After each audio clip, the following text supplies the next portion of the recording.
As we move into our time for our spiritual gathering, as we welcome those people who join us in this room and wherever they happen to be logging in to be part of our community, to be part of our circle, we recognize that we all belong, that we all need a place of belonging, and that we celebrate that for us, this can be one of those places. Let's gather in song.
Welcome. This is a place of belonging, whether you gather with us in this circle or whether you gather in Saskatoon or Toronto or wherever you find yourself this morning.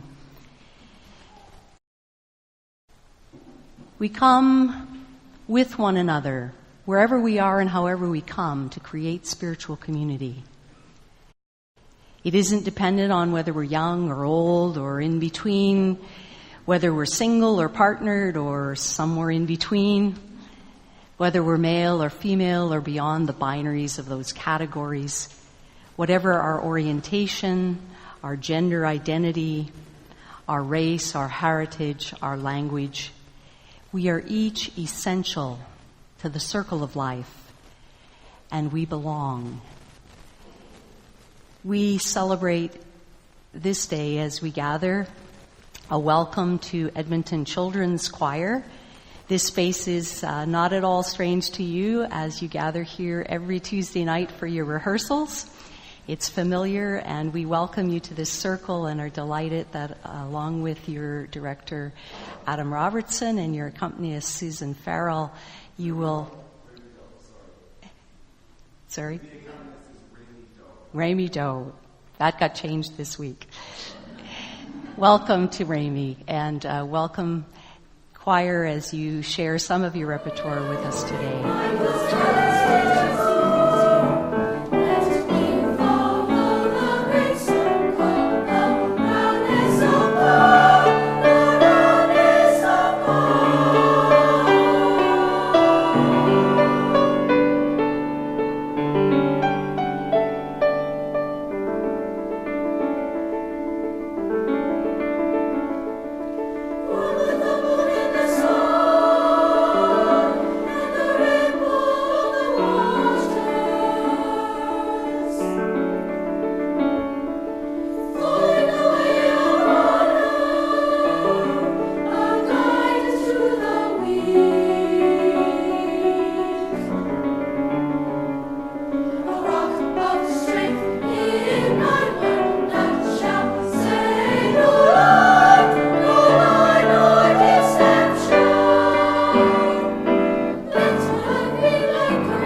This city has been a resting place and a gathering place for thousands of years along the North Saskatchewan River. Its people, us, are part of Treaty 6. And we join with a circle of people online and in our hearts in Saskatoon who are along the South Saskatchewan River and who are also part of Treaty 6. Both of these rivers and this land is territory of the Blackfoot, Métis, Cree, Nakota Sioux, and other indigenous peoples. Just as the North Saskatchewan River and the South Saskatchewan join together to form one river, may we all walk as one towards deep truth and reconciliation, knowing we are not alone, that love is here. Today we light a candle. We all search for light in our lives, and for many, like a lighthouse guiding us, we find that light in places we call home.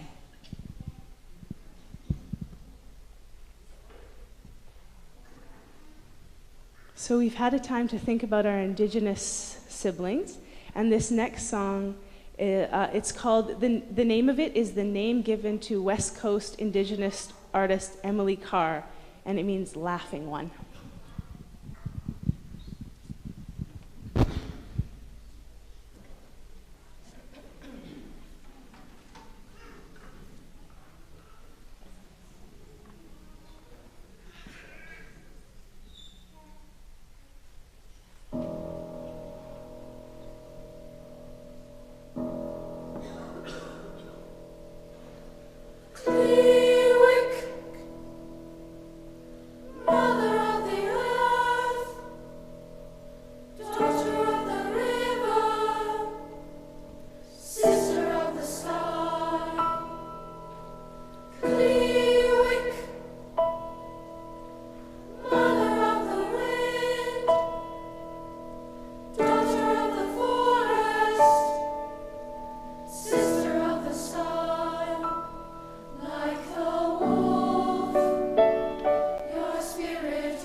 This is our time for all ages, and rather than having carpet time... Oh, Liam, well, you can stay, but there's nothing to see. Liam, we're going to read... You take this. Thank you. We're going to read a book from here, And Nathan and I are going to read this piece of wisdom for you together. This is a book called The Big Umbrella. It's written by Amy June Bates and Juniper Bates, Amy's daughter. By the front door, there is an umbrella. Oh, darn it. Hold on. Okay, there's an umbrella. it is big. It is a big, friendly umbrella. It likes to help.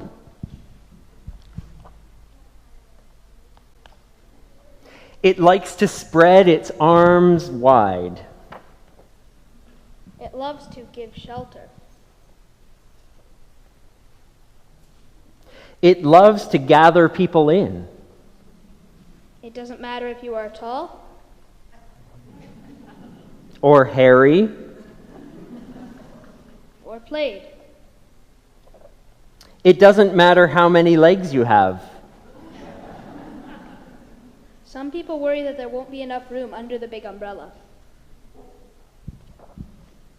But the amazing thing is, there is. There is always room.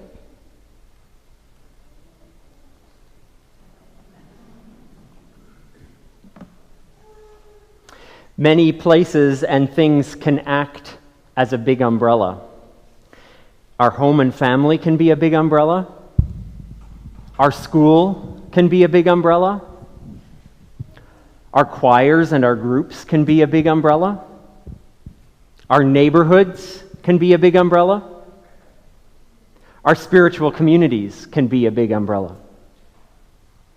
So, Nathan and I want to say that whenever you have a chance to open a big friendly umbrella that has enough room for everyone, we hope you'll open it.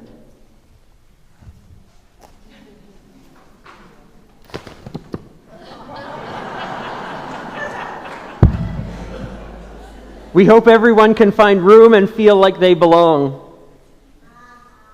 Ha ha ha. He knows a bad joke when he hears one. We hope we can all help to open our big umbrellas.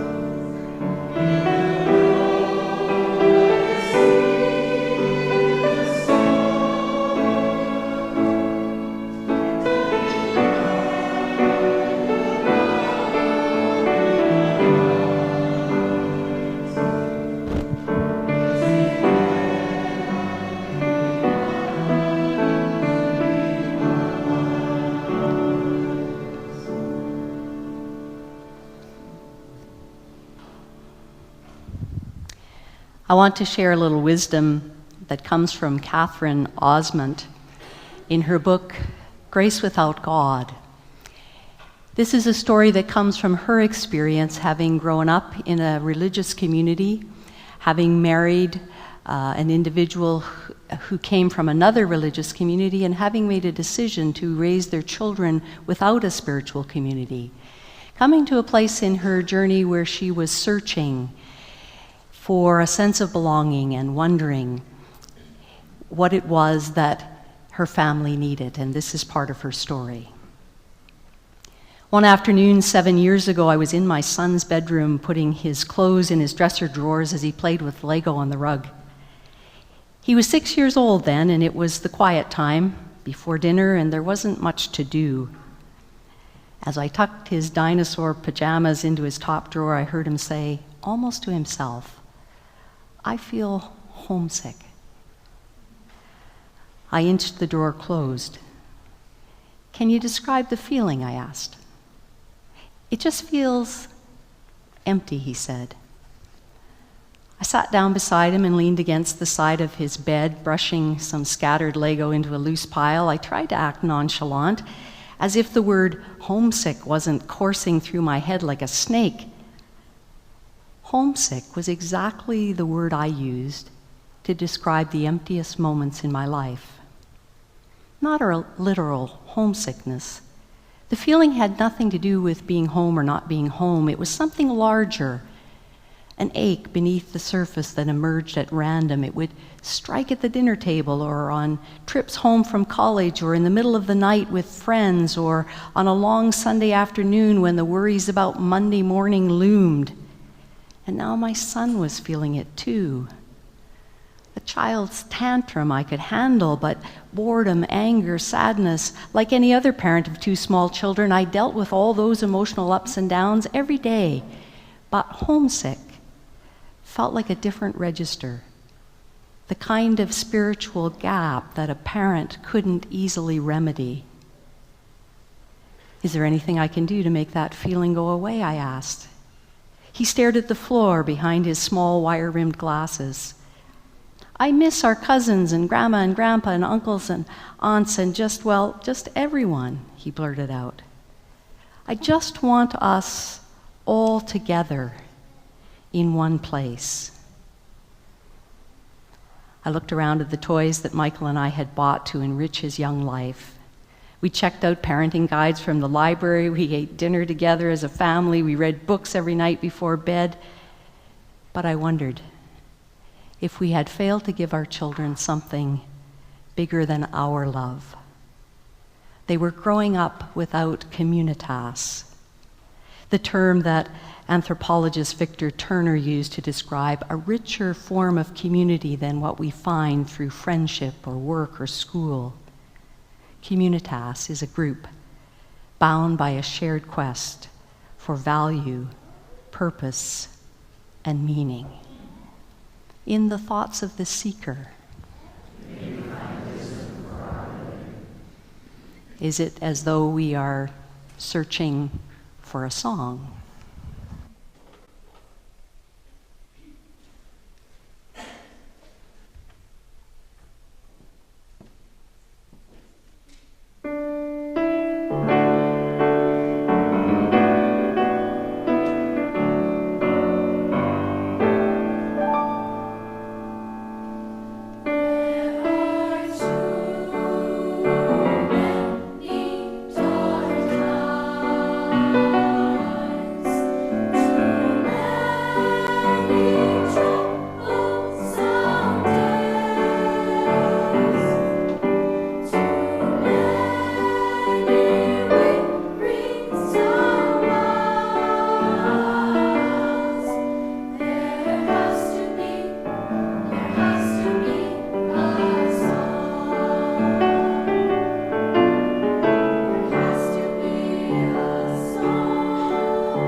I think I was about 9 years old when I first went to summer camp at Camp Chaleur. And I remember packing this humongous suitcase that was generally used by both of my parents for their stuff when we went on a family trip. But you know how it is. You get that long list of stuff you're supposed to bring, and you bring your rubber boots, and you bring your flashlight, and you bring your bathing suit, and towels, and a dozen changes of clothes so you can be dry sometime that week. And I remember being so excited to be away from home on my own for the very first time. And I was going to a very familiar place. I grew up on the shore of the Bay of Chaleur. It was where we went for our annual church picnic every year. It was the place our family went for Sunday drives, for summer swims. I knew Camp Chaleur well. And I had a really good school friend who was going. She was going to be my bunk mate. I knew other kids from our neighborhood too that were there. I knew some of the leaders. They led our Explorer and CGIT groups too. But to my utter and total amazement, when my parents drove away and I was to be there for 7 more days, I felt something I had never felt before. It was like the bottom dropped out of my heart. And I was empty. And I had never felt so alone. And when I look back on it now, it was one of the most formative moments in my life. It was the first time I touched that perennial place of longing for home, an experience I would revisit in life again and again, as we all do. The homesickness that comes as we keep leaving one time in life for another, one stage in life for another, one address for another, even one generation for another. I wasn't far from home. In fact, I would learn many years later, in a way, I was never closer to home. My birth family that I would meet some years later just lived 16 kilometers down the road from Camp Chaleur. And home as I knew it and loved it was just 35 kilometers up the road the other way. But homesickness isn't really about distance. As life went on, I'd learned, as we all have, that we can feel lonely in a room like this, in a room full of people, in a room full of friends. We can feel homesick without ever having to leave home. Because homesickness isn't really about missing the place we're from, as much as it is about missing the place we're searching for. It's not so much about the place we've left as it is about the place we dream of. Sure, it's sometimes about what we've had and lost. But it's also about what we've been looking for our whole lives. Because homesickness puts us in touch with knowing that feeling at home has more to do with a state of being than it does with a particular place. We hear the experience of homesickness over and over again in the spiritual tradition that we inherit from our Jewish ancestry. Much of what we have in the First Testament, in this collection of literature we know as the Bible, is born out of the experience of homesickness. When the ancient land of Judah was captured by the ancient empire of Babylon, and many Judeans were removed from their homeland and taken into exile in Babylon. And like any empire, Babylon wanted the brightest and the best, the skilled workers and the tradespeople, those whose skills and experiences could be of service to the ruling class. And in the poetry of these exiles, a single sentence we see up on the screen captures a homesickness they experienced for generations. By those waters of Babylon, we sat down and wept. And we asked ourselves, how can we sing our songs in a foreign land? These are the words of intergenerational survivors. This is not the lament of those who were forced from their homeland. This is the lament of those who more than 50 years later are living more than 1,200 miles east of their ancestral homeland. They were born in Babylon. It's the only place they've known. So how is it they can be homesick for a place that most of them had never seen? It was the home of their ancestors. But they were born in Babylon, and it was still, for them, a foreign land. But I wonder if the homesickness we hear in the voice of this ancient poet isn't more of a longing for a place that doesn't exist on our maps, but exists in the world of our stories. A place that's created by our hopes and our imagination, our longings, not a place that was and is no more, but a place we had to leave for a world as we wish it was. That same place Catherine Osmond's son was homesick for.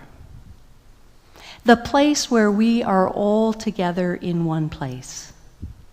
All the people he'd loved together in one place.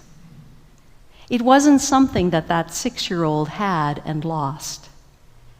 It was something he never had. It was the way he wished life was. The way he wished his world was.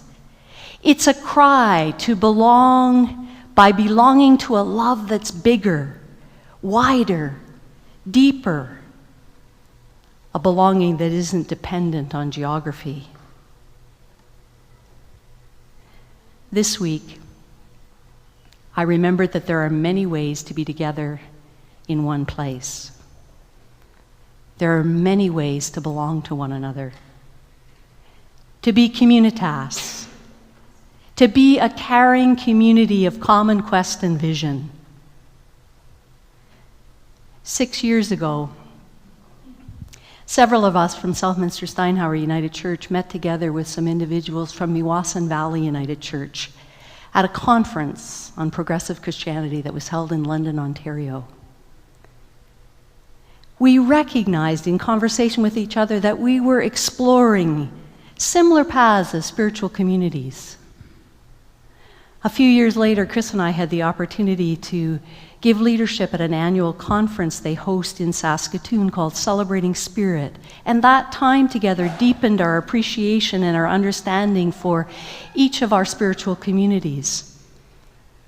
Last fall, several folk from Meewasin Valley joined us for the Ever Wonder conference we hosted here, some in person and others online. And we discovered that we share a common history. We are both spiritual communities that began in schools and reached out to our respective communities, engaging in social justice programs and eventually moving into a facility like this in the hope of being of better service to our community. Each of our communities has a DNA that bends towards exploring hard questions and assumptions and traditions and rituals that have led us to be spiritual communities that are rooted in the story we know best, the Christian tradition, but reaching for light in the many places that we find it. Time changes all things. And time led our friends in Meewasin Valley United to become a smaller but a clearly focused community faithful to their visions and value. Their building was sold 5 years ago, And they came to a place of discerning that a faithful way to be community was to enter into a partnership with us as a satellite community, gathering with us online and in person from time to time. And we received their vision with joy and excitement about how we can build soil together that will allow all of us to flower. This week, 13 of us from this circle gathered in a meeting place, the meeting place of Meewasin Valley United at St. Andrew's College, to plant those seeds of belonging with each other across these prairie miles.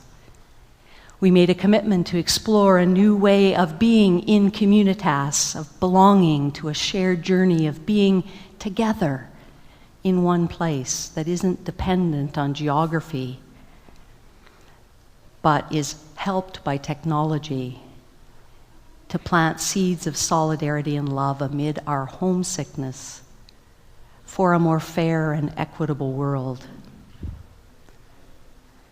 Whatever our emptiness, whatever our longing is to be and belong, we are better together. We are better with companions and compatriots.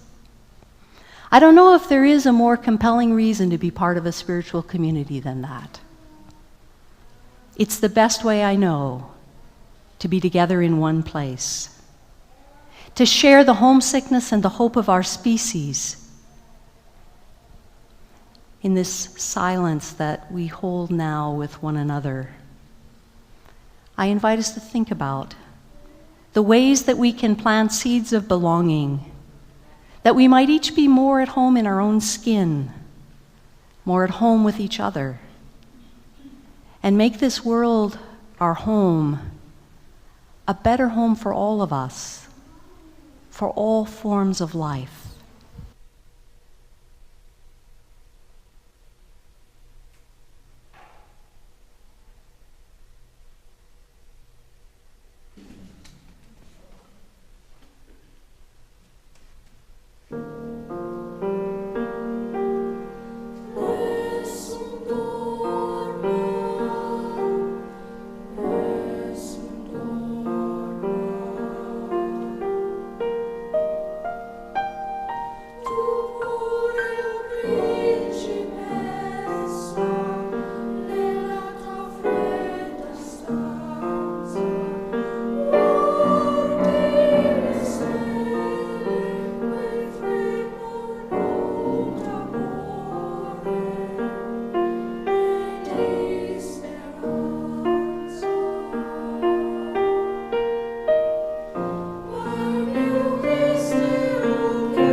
There are many ways that, like them, you can contribute to the life of this community. Many of you contribute with your time and with your energy. Of course, you can also contribute with your finances in ways that help us to keep our programs going and to do all the amazing and wonderful things that we're able to do as a community, that we can do better together than any of us could do on our own. So there is a box at the back that will receive your envelopes with donations to our operating budget. Of course, for those of you who contribute with your regular monthly giving automatically, we thank you for that. And if you would like to start that, there's people at the welcome table who can help you with that. And for those that contribute online, many thanks. You can go to our website to contribute there as well if you'd prefer. And as always, there's a table outside, just outside the door here in the foyer, where you can purchase cards for the major grocery stores around. And if you do your shopping with these gift cards that you purchase from us, a percentage of that comes back to us and helps us with our programming and our budget as well. So thank you for all the ways you contribute, and we invite you to contribute in whatever way you can. As we continue, we hear the Edmonton Children's Choir again.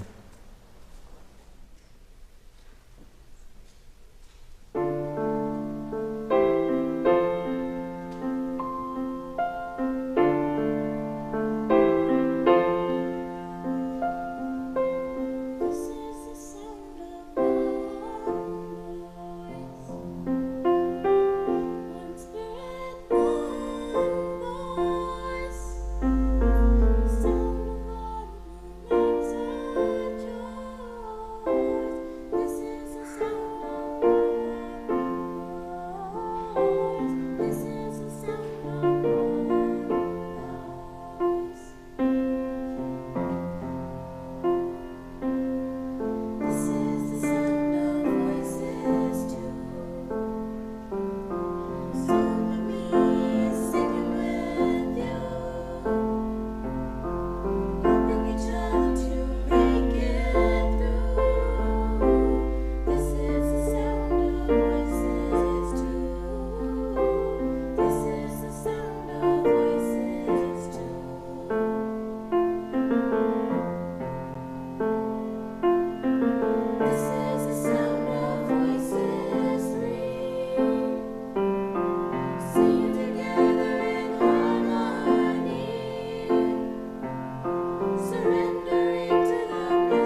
Home is where the table is,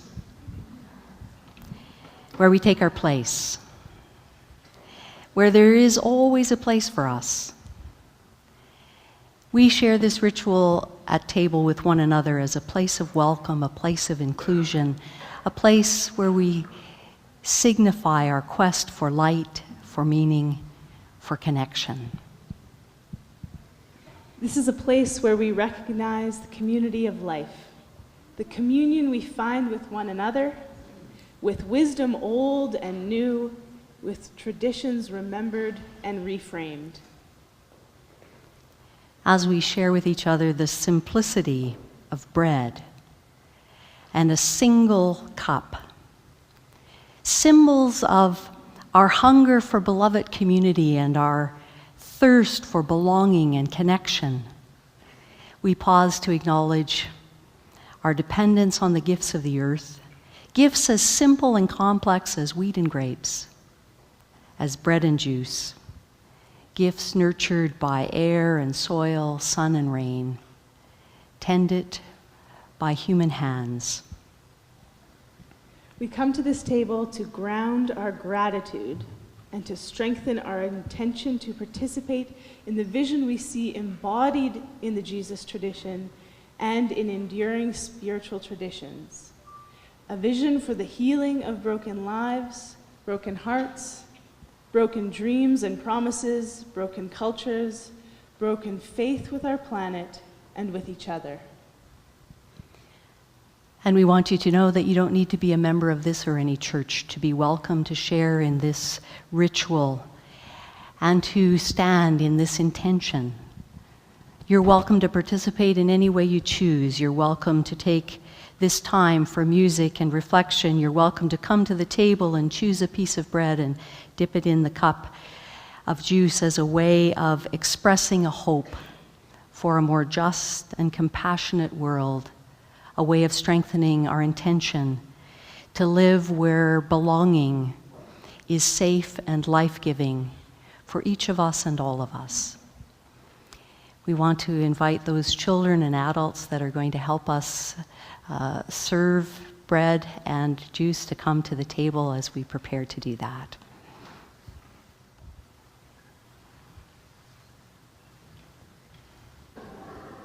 There is always room to be community. There is always room under the umbrellas we create to welcome one more, to be the communities we need to be. And so as we blow this candle out today, may this light go with us, inspiring us to build the communities, the groups, the families of belonging and love that we need to build, and to welcome one more, always one more, under the big umbrella.